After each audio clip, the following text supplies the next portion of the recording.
여기 공부 8번째 시간인데요.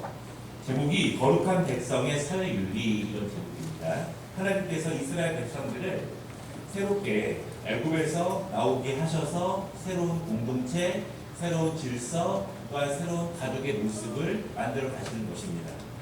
이스라엘 백성들은요, 노예로만 살았고 시키는 대로만 살았기 때문에 그들에게는 어떤 특별히 사회 조직이라든가 아니면 그렇게 법적으로 규정들이 없기 때문에 하나님은 법을 만들어서 이스라엘 백성들을 구별하시는데 거기에는 두 가지 특징이 있습니다. 하나는 하나님이 부르셨기 때문에 하나님의 뜻에 맞는 공동체를 만들어 가신다라고 하는 것이고, 두 번째는 이방 백성들, 하나님의 백성들이 아닌 사람들과 다른 공동체를 만들어 가신다라고 하는 것이 우리에게 중요한 그런 교훈이 될 것입니다.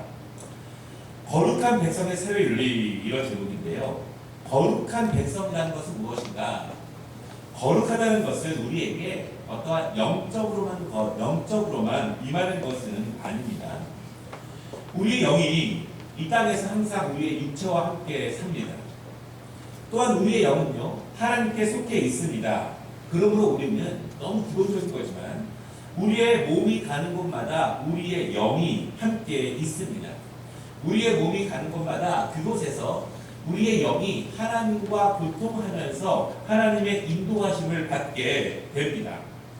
여러분, 그렇다면 우리가 거하는 곳, 그곳에서 하나님의 영이 우리의 영을 통해서 일하신다라고 하는 것을 우리가 알게 됩니다. 그것은 교회에서만, 꼭 기도할 때만, 꼭 예배 자리에서만 아니라 우리의 몸이 가는 모든 곳에서 우리의 영이 함께 있기 때문에 그때마다 우리의 영은 성령과 교통한다라고 하는 것입니다.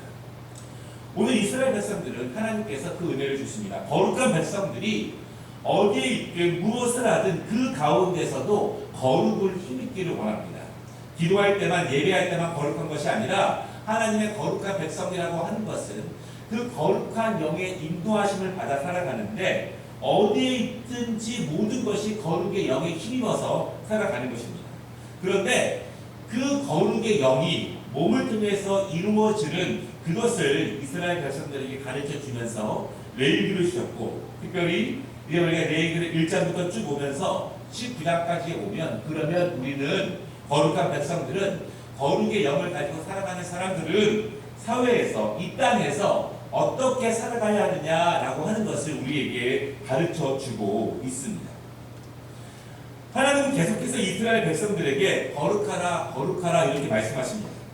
그 이유가 무엇일까요?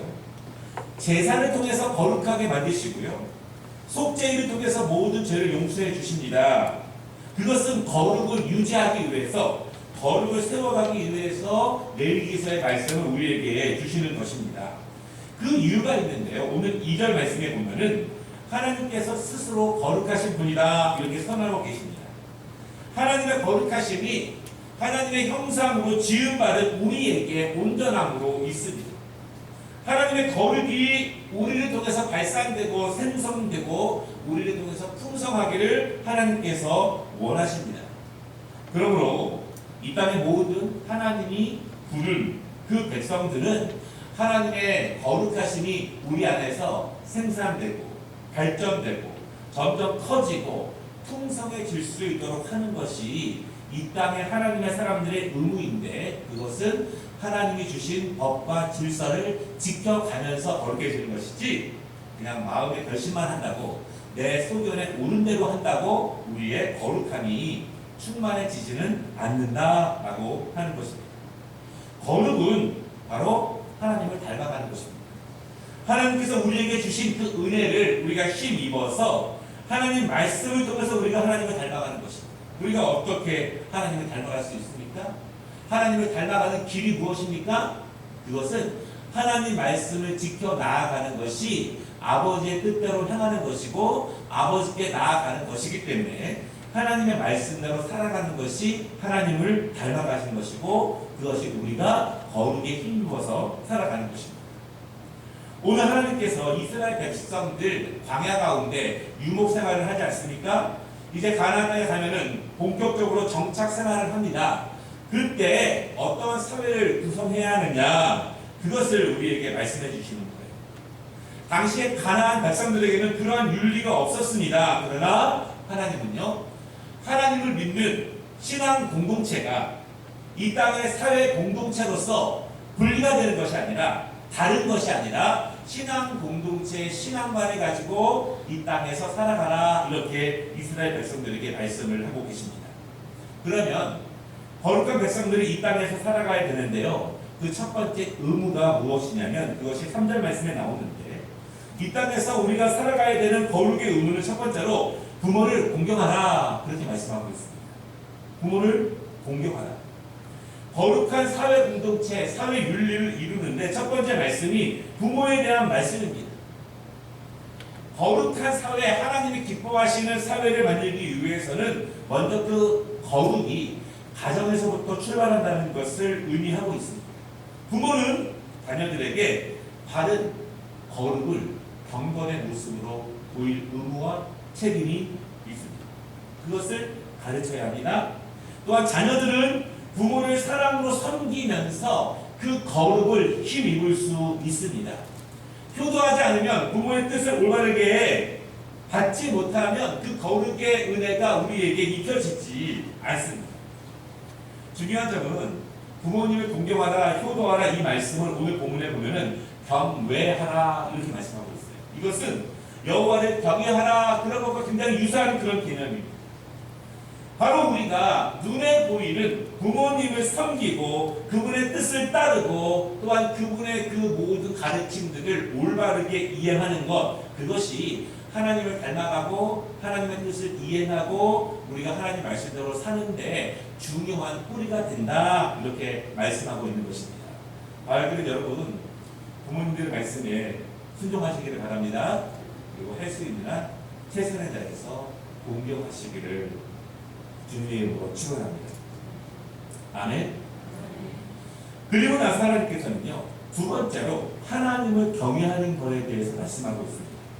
거룩의 공동체, 사회를 만들기 위해서는 하나님을 경외해야 한다. 그런데 그 경외하는 것에 대해서 세 가지의 방법을 주세요. 그냥 마음대로 경외하는 것이 아니라 구체적인 방법을 주십니다. 첫째로 3절 말씀 보면은요, 나의 안식일을 지키라, 이렇게 말씀합니다. 우리 믿음의 사람들이 중요하게 여길 것이 있습니다. 안식일을 누구를 위해 지키느냐, 이것입니다. 먼저는 우리 안식일은요, 하나님을 위해 지키는 것입니다. 왜냐하면 하나님께서 우리에게 명령하신 것이기 때문에 지킵니다. 두 번째, 안식일은 우리 자신을 위해서 지키는 것입니다. 하나님께서 우리에게 은혜를 주시고, 하나님이 우리에게 세움을 주시고, 하나님이 우리에게 소망을 주시고, 믿음을 주시고, 힘들고 지치고 어렵지만 다시 하나님의 말씀을 통해서 성령의 은혜로 다시 세움을 얻을 수 있도록 하나님께서 거룩한 주일을 주신다는 것을 여러분 믿으시기를 바랍니다. 6일 동안 일하고 하루 쉬어야 또 일할 수 있는 것이 아닙니다. 그것은 세상 사람들의 법칙이에요. 우리 믿음의 법칙은, 하나님의 창조 질서는 하나님이 첫날 새 힘을 주셔야 6일 동안도 힘차게 일할 수 있음을 믿으시기 바랍니다. 여러분 달려보십시오. 월화수목금토 일이 아니라 주일, 그리고 월화수목금 이렇게. 세상 사람들은 그래요. 주일날 쉬어야, 푹 놀아야, 푹 자야 한 주간도 잘 살 수 있다. 그렇게 해보십시오. 성공할 수 있는.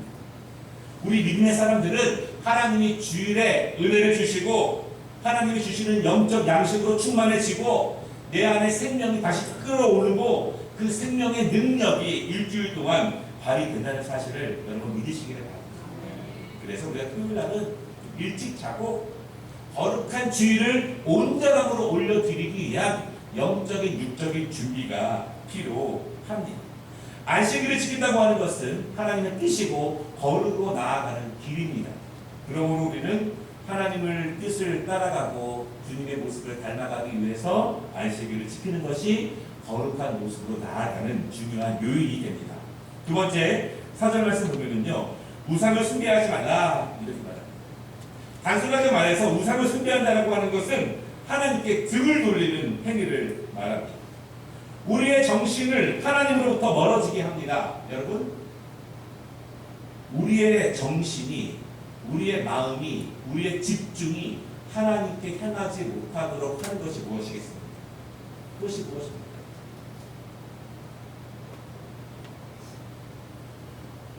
많은 것들이 있습니다. 우리의 집중이 예배로 드리지 못하게 하는 것, 우리의 모든 집중이 기도로 나아가지 못하게 하는 것. 물론 우상숭배는 당시에 굉장히 중요한 것입니다. 왜냐하면 그들은 이집트에서 수많은 신상들과 우상들을 섬기는 것을 직접 준비하는 노예들이었고, 주인이 하는 대로 직접 절하는 사람이었고, 또 가나안에 가면 수많은 우상들이 있기 때문에 우상 숭배가 얼마나 중요하고 그것을 금해야 되는 이유가 얼마나 분명한지 하나님은 이스라엘 백성들에게 정말 중요하게 가르치기. 우상 숭배할 때 먹는 음식들을 금하게 하시고, 그들이 살아가는 문화와 또한 그들이 살아가는 결혼의 풍습을 거부하게 하십니다. 그리고 하나님의 백성들은 하나님이 책임져 주신다고 하는 그 은혜로 살아가게 하십니다. 제가 지금 죄송합니다. 토론토 얘기 자꾸 하는데요. 토론토에는 200개 민족 이상이 살아가고 있습니다.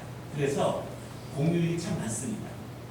불교의 공휴일도 시기하고, 학교에서 또 유대교의 공휴일도 시기하고, 카톨릭의 공휴일도 시기하고, 물론 기독교의 공휴일도 시기하고. 이제는 여러분 아시다시피 외국에서는 메리 크리스마스 잘 못 쓰게 하지 않습니까? 그냥 해피 홀리데이. 점점 그들의 문화가 우리의 삶 속에 익숙해지기 시작합니다.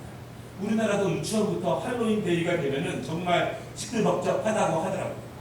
이방 문화가 하나님께 집중하지 못하게 하는 것들이 너무나 자연스럽게 우리 안에 파고들게 한다면, 그것은 오늘 사절에서 말씀하고 있는 것처럼 우상 숭배를 금해라, 그것을 따라가지 말라, 이 말씀이 우리도 정말 영적 분별력을 가지고 각성하며 조심하게 나아가야 되는 그런 모습이 됩니다. 세 번째로 5절 말씀에 보면은요, 화목제를 잘 지키라 이렇게 말합니다. 이 말씀은 항상 예배하는 삶을 살라 이렇게 말씀하시는 겁니다. 항상 하나님께 예배하고, 하나님께 찬양하고, 하나님께 기도하라. 여러분, 우리가 날마다 말씀을 듣고 전하고 또 기도하고 찬양을 합니다. 그것이 아무것도 아닌 것처럼 보이지만 우리의 생명이 호흡을 통해서 날마다 우리의 생명이 하루하루를 살아가는 것처럼 바로 찬양과 기도와 말씀, 하나님께 예배드리는 행위들, 그것이 우리의 영적인 생명과 영적인 강건함에 충만함을 주는 행위라는 것을 여러분 믿으시기를 바랍니다. 쉬고 싶어서, 바빠서, 피곤해서 예배를 멀리하고 기도를 멀리해 보십시오. 찬양을 멀리해 보십시오. 그 인생에 생동감이 있을까요? 그 인생에 기쁨이 있을까요? 하루하루 그렇게 지나갈 수는 있지만 하나님의 영이 그 안에서 역사하지 않습니다. 하나님의 영이 온전히 작동하는 그 심령의 모습은 화목제를 통해서 날마다 예배가 일상 가운데 충만함으로 넘치는 그러한 모습이라는 것을 여러분 기억하시기를 바랍니다.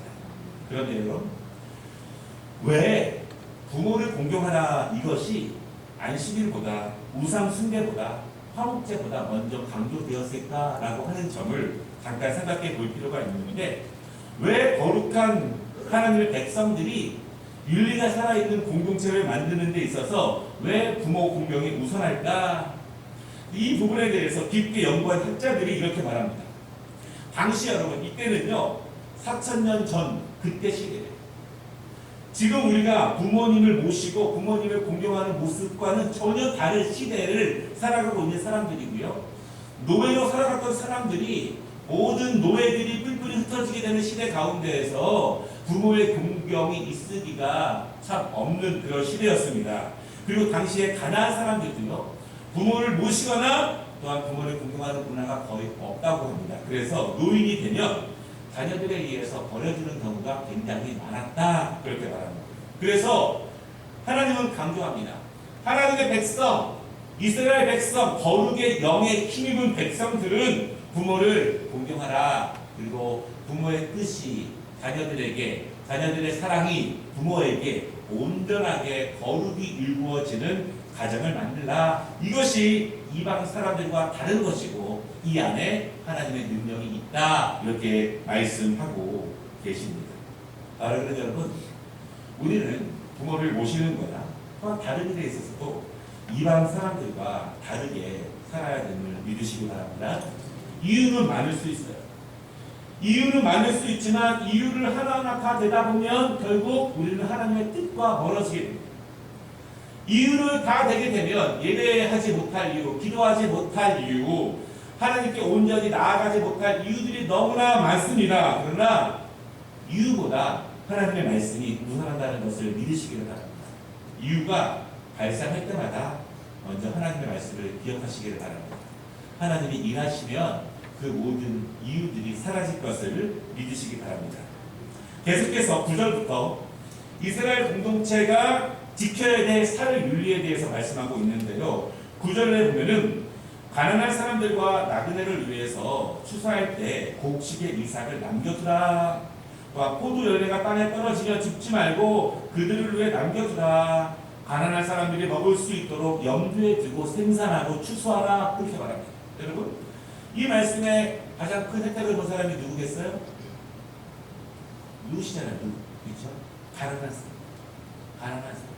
일상생활 가운데서도 그들을 위하는 마음을 두라. 이렇게 말씀하고 있습니다. 11절.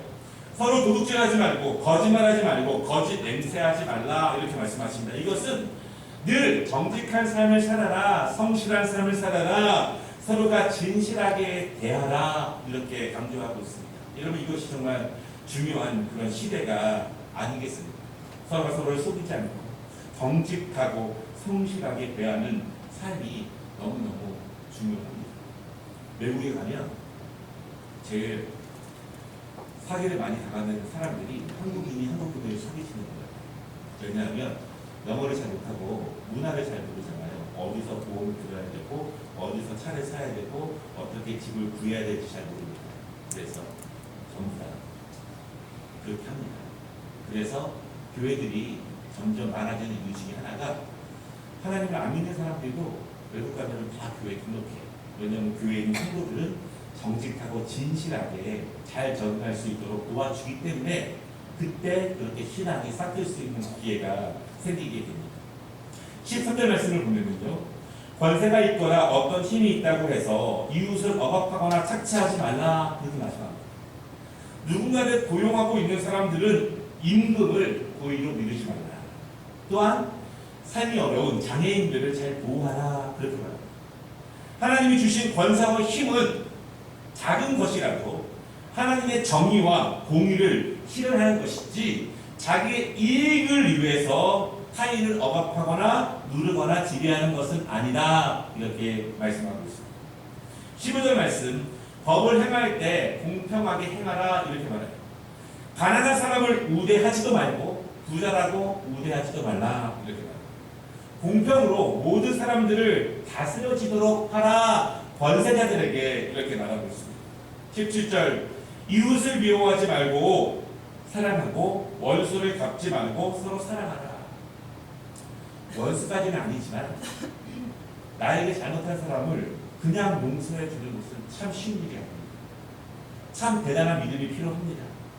우리는 자존심이 있고 또 내 마음이 허락하지 않는 경우가 있지만 정말 바라기는 하나님께 맡김으로 우리의 믿음을 보일 수 있고 또 하나님의 인도하심을 구할 수 있는 경험들이 우리에게서 많아지면 좋겠습니다. 19절부터는요, 더 일상적인 삶에 대해서 말하고 있고요, 생산 활동에 대해서도 말하고 있습니다. 이 말은 거룩의 공동체, 거룩한 사람들, 거룩의 영이 일하는 사람들은 제사 때에만 거룩한 것이 아니라 모든 삶 가운데 그 거룩이 묻어난다. 이렇게 말씀하는 것입니다. 19절에 보면요, 짐승과 씨앗과 옷감의 재료가 서로 섞이지 말라. 그렇게 말합니다. 서로 혼합하지 말라. 이렇게 말씀하시는 거예요.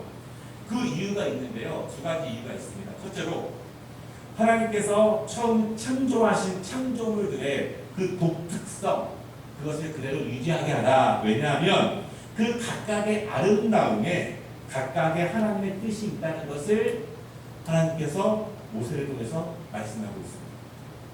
각각 다르지만 하나님께서 섞지 않은 각각을 통해서 아름다움을 뽐내신다. 그렇게 말합니다. 두 번째는요, 그러면 섞이면 나쁘냐? 나쁜 것은 아닙니다.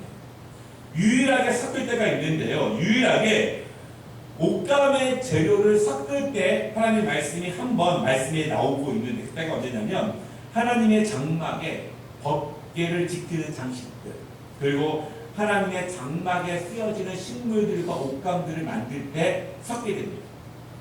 이렇게 갈라지게 되고 색깔을 만들어내게 되고 다른 식물들이 만들어낸 그 재료들이 추가되게 됩니다. 이것은 하나님께서 섞음을 통해서 거룩을 만들어내고 하나님의 은혜를 그 안에 나타낸다. 그래서 법궤의 장식들이라든가 제사장이 입는 옷에는 섞인 것들이 만들어지게 됩니다.